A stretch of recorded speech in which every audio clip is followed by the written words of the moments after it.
Everybody ready? Good? Need a white balance? Everybody good? We don't do that anymore? All right. Is this thing on? Right on. Thank you. I want to thank y'all for being here today. I'm Tim Burchett from Tennessee's 2nd Congressional District, and we're going to have some, the rest of the Congress folks are going to fill in here in a second. Next Wednesday, July 26th at 10 a.m., the House Oversight Committee will hold a hearing on unidentified anomalous phenomena, UAPs. I prefer to call them UFOs. It will be held by the Oversight Committee on National Security, the Border, and Foreign Affairs. The witnesses will be as follows. David Grush, he's a decorated former combat officer who served in Afghanistan, and he recently told the world news about his experiences serving on a UAP task force led by the U.S. Navy from 2019 to 2022. Commander David Fravor, he's a former Navy commander who shot the famous Tic Tac video that you've seen. It's on YouTube. It's 60 Minutes, did a special on it. He did that in 2004 during a routine training flight over the Pacific Ocean. Ryan Graves, he's a former Navy pilot. He reported multiple UAP encounters during training flights. And the interesting thing about Ryan was that he warned the Pentagon that these encounters are putting our pilots at risk. He attended the hearing held by the House Intelligence Committee last year, but was not allowed to speak. If you all remember, he wasn't even allowed admittance. He had to have someone gave him press credentials to get in, which I thought really stunk. Last year, the House Intelligence Committee held a hearing on UAPs. They brought in some Pentagon bureaucrats who only had 2 answers to the questions they were asked. I don't know, or that's classified. This hearing is going to be different. We're going to have witnesses who can speak frankly to the public about their experiences. We've had a heck of a lot of pushback about this hearing. We've had members of Congress who fought us. We've had members of the intelligence community and also the Pentagon. Even NASA backed out on us. There are a lot of people who don't want this to come to light. I've even tried to introduce an amendment to the Federal Aviation Administration Reauthorization Bill, and all that would do would require the Federal Aviation Administration to report UAP sightings by commercial pilots to Congress. I was told the intelligence community shut it down. This is ridiculous, folks. They do exist or they don't exist. They keep telling us they don't exist, but they block every opportunity for us to get a hold of the information to prove that they do exist. And we're going to get to the bottom of it, dadgummit, whatever the truth may be. We're done with the cover-up. I want to introduce my friend Jared Moskowitz. He has a legal and an incredible analytical mind, and he's a friend of mine. Jared? Thanks, Tim. Good morning, and I want to thank my colleagues behind me that we're all leading this effort on a bipartisan basis. And ultimately, you know, it really is about getting to just greater government transparency. As Tim said, that, you know, when we ask these questions, if the answers are there are no unidentified aerial phenomenon, then say that. But that's not what the answers are. The answers are we can't tell you. And so that leads to speculation. And so this is something that has undoubtedly captured the public's attention in multiple administrations, and it's just finally time the U.S. government answer questions about what they know and when did they know it. Taxpayers are paying for programs that are keeping this information secret. They have a right to know where their dollars are going. And with claims coming forward, as technology is getting better, people are capturing things on their phones now, right? We need to know whether these things are they domestic, are they foreign, or are they something else, or do they not exist? And the government needs to have straight answers. And so the American people deserve to know the truth on this. Unnecessarily censoring things or overclassification is what leads to all of these theories that have been out there. Again, I want to thank my colleagues behind me for their leadership, and we look forward to having a productive hearing on topic on a bipartisan basis. Thank you very much. Our next speaker will be Representative Luna. She's from Florida. She is a military veteran. Her husband's a combat wounded veteran, and I'm proud to have her on our team. Representative Luna. Thank you, Burchett. Good morning, everyone. For decades... I should say she's with child. Yeah, thank you, Burchett. For decades, countless of Americans have questioned our government's lack of transparency regarding UAPs in our nation's airspace. These same questions have been echoed by many leaders on a bipartisan basis, from Jimmy Carter to Barack Obama, from Hillary Clinton to Donald Trump, from Marco Rubio to Chuck Schumer, from the former Director of National Intelligence, John Ratcliffe, to current officials at the National Security Council. They have all called for disclosure of UAPs. If this was a court case, the court would be compelled to take up the thousands of testimonies, images, videos, and eyewitness accounts from doctors, pilots, scientists, and active duty service members. The status quo on the part of the U.S. government has been to leave the American people in the dark regarding information of UAPs.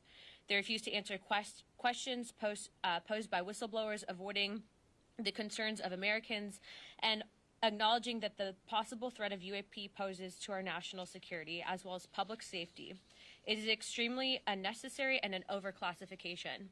If the last few months have taught me anything, especially in investigating this, it is that this issue is in the hands of the American people and they deserve answers. I just want to be fully transparent here. Myself, Representative Burchett, and Representative Gates had attended an Air Force base, and we were blocked not only by the Pentagon but by the Department of the Air Force from seeing information, talking to witnesses. And after much arm twisting, we got some of the information. But the fact is that they answer to Congress and thus the American people. And any government entity that attempts to stonewall us is doing nothing in the vested interest of the American people. When I take at face value the numerous roadblocks that we've been presented with, it leads me to believe that they are indeed hiding information. I look forward to bringing this topic to light and finding out the truth of what is really out there. Next speaker will be Representative Burleson. He and I traveled to our southern border a few months back, and we became really good friends. He has a really love for this country, and he, like the rest of us, would like the truth. And he agrees with us that we need a lot of transparency. Representative Burleson. Thank you, Tim. Thank you for spearheading this effort. I'll start by saying that I'm a skeptic on a lot of stuff. I come from a computer science background and finance background, so I tend to err on the side of things that I can see and touch. And I don't give into conspiracies. But too often the federal government works outside of the public eye, and in conspiracies and rumors tend to flourish in places where the federal government is silent or not transparent. The American people deserve to know what their tax dollars are funding and what the government knows. That's just plain and simple. The other thing I think is important is that our servicemen and women who are risking their lives for this country and are encountering these devices, we owe it to them to find out what is in the air that might potentially harm their lives. What's disturbing is when you hear about the accounts of 14 near misses in air. Next week's hearing is about transparency. Like many Americans, I read David Grush's story when it first came out and watched the TV interviews. I was struck by the sheer amount of detail. So I was able to contact him and hear directly from him in a lengthy phone call interview. And after speaking with him, I was convinced that the American people deserve to hear from him directly. That's why I asked Chairman Comer to hold this hearing. And I'm grateful that the chairman has decided to hold a hearing so that we can ask questions and get the answers that the American people deserve. It is time for transparency. And I'll say one more thing. It's the responsibility of members on oversight to do. This is our job. This is exactly what our responsibility is. So I'd like to thank Tim and my other colleagues for their leadership in putting this together. And I want to thank the chairman for his support. We'll answer your question. I, too, would like to thank Chairman Comer and Speaker McCarthy, who allowed us to do this. Yes, sir. Good morning. Just anybody. My question starts with you here, but walk us through what has happened. You say you tried to get information from the military. Yeah, we were. And if others have other, give us very specific things, what the inquiry was, what they responded, how you went back, and therefore what your thesis is and what they're trying to cover up. Okay, well, and what Representative Luna and I experienced was our colleague Matt Gates contacted by some folks that said that some people would like to talk about some information, some things they'd seen, and we contacted the Air Force, and we flew we were told we were going to be briefed on this issue, the UFO, UAP. I like UFO, and we got down there, and it was the traditional skiff James Bond stuff. You leave your phone, your Fitbit. We go in, and the synopsis had nothing to do. It was some pretty big important stuff, but it was not anything to do with the UFO. And we stopped the thing rightfully right in the middle of it and said, "Hey, this is not what you all told us we were coming down here for." And they basically told us, "We're not going to give it to you." The arrogance of this general was beyond belief. The This is Air Pentagon. Force, or- This is Department of the Air Force. It was the commanding. Microphone, please. Oh, yeah, of course. It was the commanding general of Eglin Air Force Base. And ultimately, even before we got down there, the Pentagon actually tried to cancel the field hearing. And also, it's important to note that these were whistleblowers. These were pilots that had come forward to Representative Gates' office with information saying this needs to be investigated. We have an increase in sightings in this region. And it's a cause for concern for national security reasons. We don't know what it is. So we went down there. We were stonewalled. They would not give us access to testimony from some of the pilots. They were hiding images and information. We were told there was pictures available, which we still haven't seen. And ultimately, what ended up happening is we had to actually call House Armed Services. Chairman Rogers got involved. The Pentagon got involved. The Department of the Air Force got involved. We actually got into an argument with the general of that base. And it's important to note that we were there simply to follow up on the whistleblowers that came forward with information. And so if the Department of the Air Force, if the Pentagon thinks that they're above Congress, they have something else coming to them. We told them we were going to do this if they continued to hide information. And ultimately, the American people deserve the facts. And also, I'd like to make, for the record, numerous pilots have told us, and I'm sure they've told Representative Luna, that the when they come forward with this, they're supposed to be provided some sort of whistleblower protection, but they're not. The brass will tell you they're debriefed. Well, they're interrogated for 8 hours, I believe, at some point. Then they have a blemish on their record, and then they carry this stigma. And we've been actually told that they will destroy video evidence because they don't want to have to go back in and have to be pulled off the flight line and be interrogated for 8 hours. One follow-up. Go ahead. You can indulge me for a minute. If You something pay our salary. You go ahead. If something like that out there exists, and there's something from another planet or another universe or whatever, and if they were to say, "Oh yes, this is what we think it is," would we have riots in the streets? People Absolutely not. And that's, what do you think would happen? I think it's the arrogance of the arrogance of our government. Why don't I you mean, think that would happen? That people would literally. why would it? Why would it? Over 55, more people believe in UFOs than believe in Congress. I mean, look at the polling that's out now. 55, 58, depends on who you talk to. They believe there's something else out there, and these are legitimate polls. I'm stopped every weekend. I'm back in Knoxville. Man, I'm talking about educated people, professional people. I'm on airplanes. I'm traveling all over the country. People will stop me and tell me about an experience. Decorated veterans. These people, why would they risk their reputations and careers over something that they're lying about?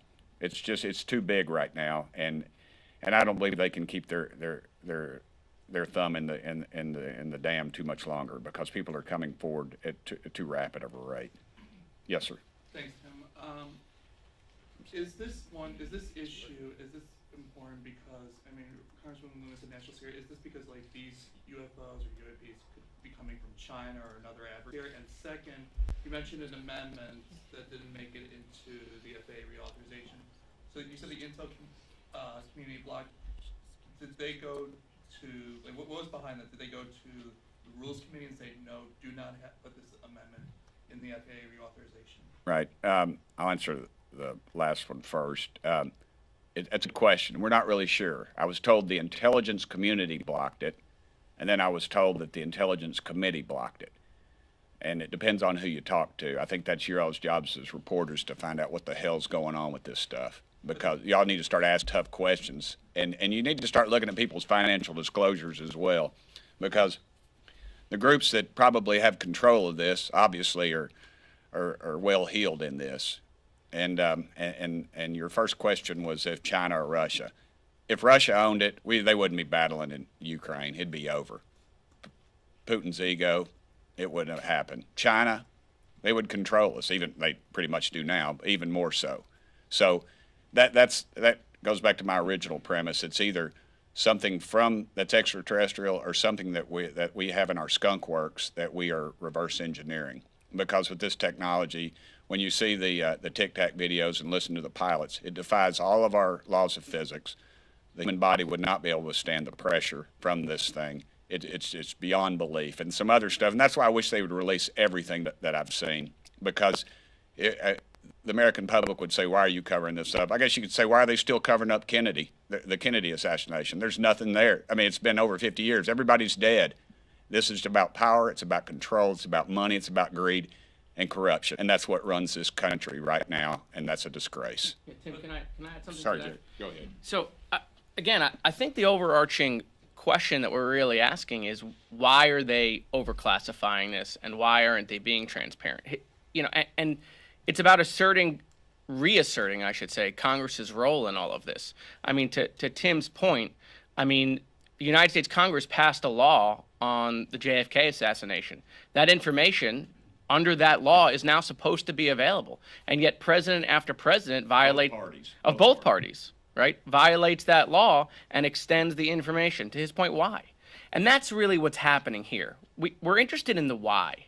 Why are they doing this? Why won't they tell the American people, yes, it's a national security issue? Of course it is, right? Can't we tell the American people that it is in China, it is in Russia, right? And if it is, right, then that's even more questionable. Why aren't they telling the American people that other countries have this technology, right? And to your point, I want to reverse your question, which is, are we okay with the federal government keeping information from the American people because they're trying to prevent us from having anxiety on all sorts of issues? I mean, if they can do it here, what else are we going to give them authority to not tell the American people because they're interested in controlling and keeping us in a bubble? I mean, that's a scary thought, that they don't trust us, that the universe is a big place. I mean, everyone learns about that in school, right? The universe is a big place. Our solar system is a big place. We're learning about solar systems far beyond. And so the idea that the human brain can't tolerate that there might be life somewhere else, I just don't accept that. And at the end of the day, I think the hearing is really about real life accounts from reliable people. And as the technology is getting better, our technology is getting better, we're now capturing these things on our handheld devices. And why is the military and the government not just being honest with us? Why are they overclassifying it? Why aren't they being transparent? Yes, sir. Two, if you'll indulge me. We've all heard about how there are whistleblowers that have tried to come forward. Many of them, according to you all, have said that they have gotten backlash, that they fear coming forward. Some have even gone as far as to say that they fear for their lives in sharing these types of things. I'm wondering if you can just elaborate on some of what you're hearing as to the roadblocks that they are facing. Sure. I mean, we've had witnesses that have backed out on us, that have told us that they received inquiries, I guess you could say, from the Pentagon. And so, obviously, we're over the target, and they know it, and that's why they're firing at us. And if there isn't anything, then why the push to cover it up? Why don't we know? All we want is transparency. Tell us what it is. And my second question is just, at the hearing next week, should we expect to be seeing new visuals in terms of video or pictures of like physical, craft that maybe we have not yet seen? Possibly, but I think what you're going to see is real questions. When the Intelligence Committee held that bogus meeting in the public, I mean, literally, the people that they brought from the Pentagon couldn't spell UFO. That was the most ridiculous thing. I don't know if any of y'all saw that or not. They had one video where the guy filmed it out of his canopy with a cell phone, the most technologically advanced country in the world. And then Adam Schiff, who I don't always agree with, but dadgum, he asked the question, and I loved it. He said, what exactly am I looking at? And they couldn't tell him, were they looking at the reflection off the canopy, or are they looking at some object that was flying by? It's a 22-second film. The most technologically advanced country in the world, dadgummit, Isabel Burchett, my little 16-year-old girl, could have stopped that video. They couldn't even stop the video to show us what it was. And all the footage that we've seen, all the testimony, we had a pilot there who's going to be here who was denied access. That's a question the press ought to ask. Why is the intelligence community blocking everything we do? Both parties. It doesn't matter who's in the White House. The American public deserves to know. Let's get to the bottom of it. So, I'm sorry, just to follow up on that. Are you suggesting there are better quality images, better quality quality video. I've seen better quality Yes, videos, dude. absolutely. Absolutely 100%, and they need to release them. You've talked about the bipartisan support for this. How fast can you get something moved along here in Congress and then ultimately have that declassification process and reform happen? It's like a glacier. I mean, you know, we get fight every step of the way. But I think the American public, and here's what's going to happen. A few of the big shots in Congress are going to get a call from some of their donors saying, hey, let's get to the bottom of this. And they're going to start getting interested. I've had so many congressmen put a bug in my ear saying, man, I've had, some of them have told me they've had sightings and they're afraid to say anything and they're glad we're doing it. I think we're knocking the varnish off of it a little bit with this.